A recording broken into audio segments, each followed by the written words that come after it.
Welcome to the Johan Julian Lee Show, where we meet people to talk about their experience, lifestyle, and also stories.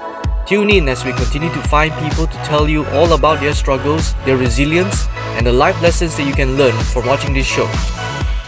So, if you were a timid child back then, and then now that you're an MC, radio announcer, although you said you went to join public speaking, what was it? Was it Toastmasters, or No, what was it that made that timid child decided that I want to be I don't know? Is it be like that? Maybe talk in front of people, that sort of thing. What was the motivation?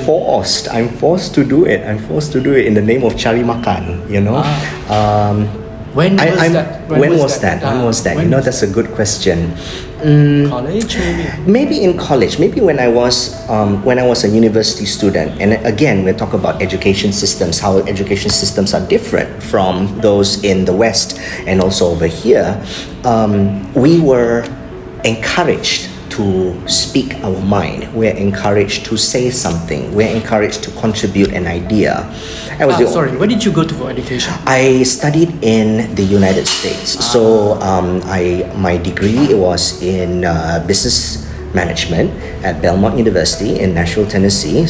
Prior to that, I did a diploma in hotel management in Switzerland. So that was my first exposure of an international school per se. I'm a graduate of SM LaSalle, so and also SRK Secretariat. I'm never being thrown into a these highbrow schools, that sort of thing. But once you're exposed to different people from different backgrounds, then you have to thread the waters differently. You're encouraged to say, you're encouraged to give, you're encouraged to contribute. So that has been an exercise when I was in Switzerland. You don't contribute, you're just free rolling basically, and nobody likes a person who just sits with the name on a particular project and you didn't do anything. You'll be shunned for life. So I made it a point to contribute as much as I can. How do I do that? I just have to get out of my shell. And I think I have nothing to lose because nobody knew me when I was in Switzerland, in the US. So I'm basically saying, you know what, if I were to say something and nobody is there to say, oh, okay, I have nothing to lose, because these are people they started off just the same way as I did. So I think that was the realization that, you know what, let's just open my shell a little bit. I'm always a shy person, very timid, very scared. But I realized that, hey, all of these people are in the same boat as me, so why not I get ahead first? So that was that realization when I was 18 or 17. So that became a practice. And then that has helped me through university. I was the only Malaysian in my university back then. And I was amongst Americans and other international students, so even more reason for me to blend in. Americans, as you know, they're very loud. Not loud in a negative way, but if they have something to say, they will say it, and they'll say it to your face, which is not a common practice here in Malaysia. We tend to go on social media and we'll say it to their screen. Passive aggressive. Yes, exactly. But over there, that training really changed me. It's like, okay, wow, kau berani cakap begitu sama saya. It's like, that's different for me. So over here, I realized that people tend to not want to say things to their face, but I can. And I'm able to, and I have to sometimes practice not to do that too often because of our culture. So in university, it helped me a lot. My first job was a housekeeper, and I worked my way up in that internship to be a supervisor. Then you have to polish your skills to become a leader, because if you're a supervisor, you have 5, 10, 15 people who will be working together with you. How do you lead them? So your communication has to be clear. You can't ramble. You have to mention them the instructions clearly so that all 15 of them will do what you want them to do and do it, execute it in a way that it will make the job done, make it happen. So it's a learning experience, and I started my housekeeping position when I was 21, right after I finished my years in Switzerland. Then I need to take an internship, so I decided to go to the United States. Different environment, even worse. The people that I was supervising were much elder than me. So even more reason to be respectful. You don't want to show that you are the boss with, so young, but you think you know so much. So you have to thread that properly. You don't want to be the know-it-all. Some people who are young, I'm great. I'm fine with people who think they are know-it-alls, but you have to be respectful of the people that you're dealing with. So I was very respectful because first, that's not my country. I'm a visitor. I have to show respect to them because these people know the job much better than me. Yet I am the person yang diamanahkan to do the job, to lead them so that we get the job done. So it's different, So I had to learn that in a very fast pace.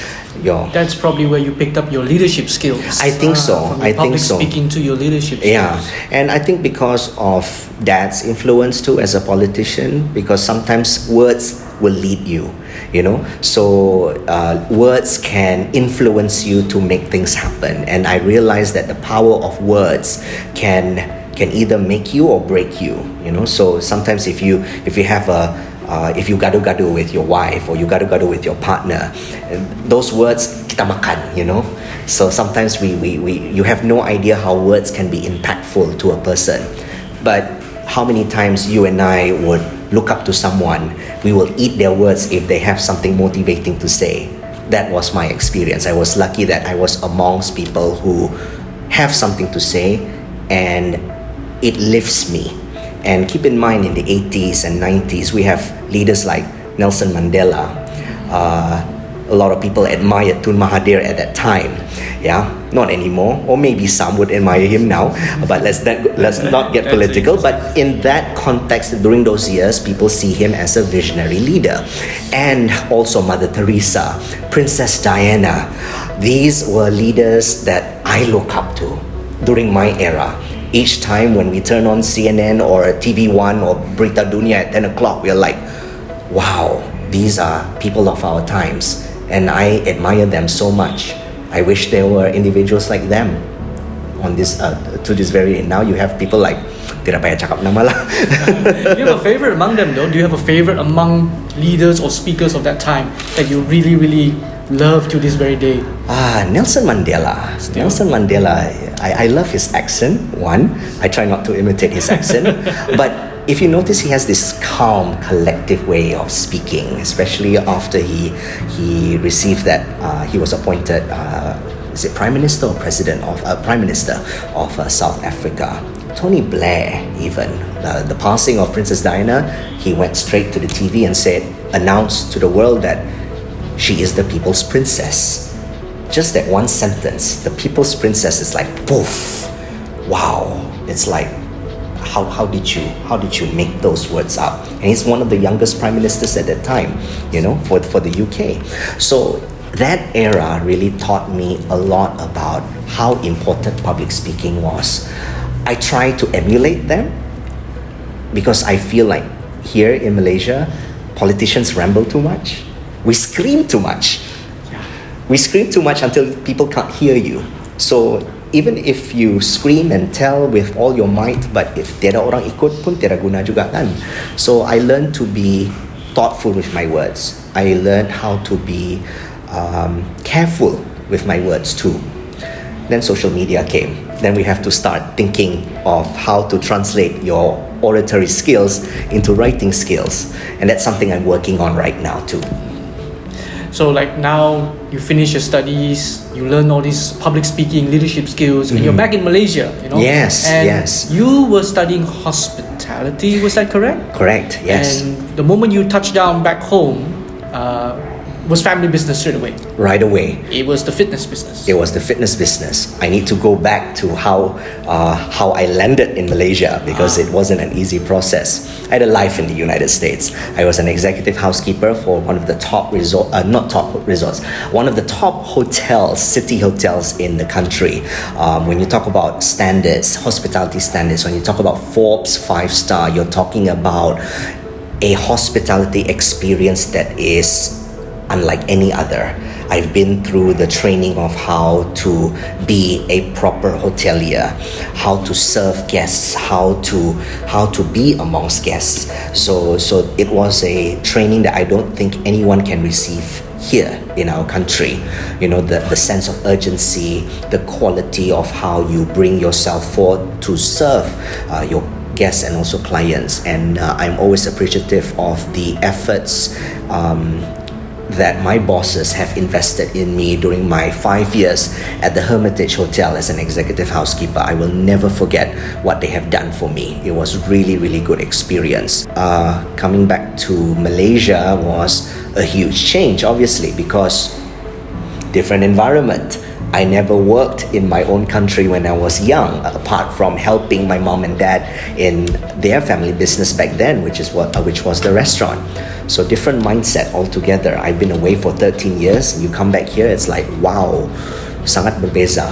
So yeah, I was thrown into an industry where I am not familiar.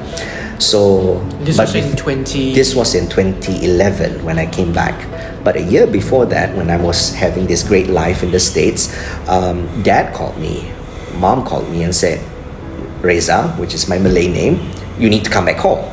In the next episode, Ben decided to give up his opportunity in the States and come back to help in his family business. But what will happen next? That has been like, oh man, I wanted to hit my head.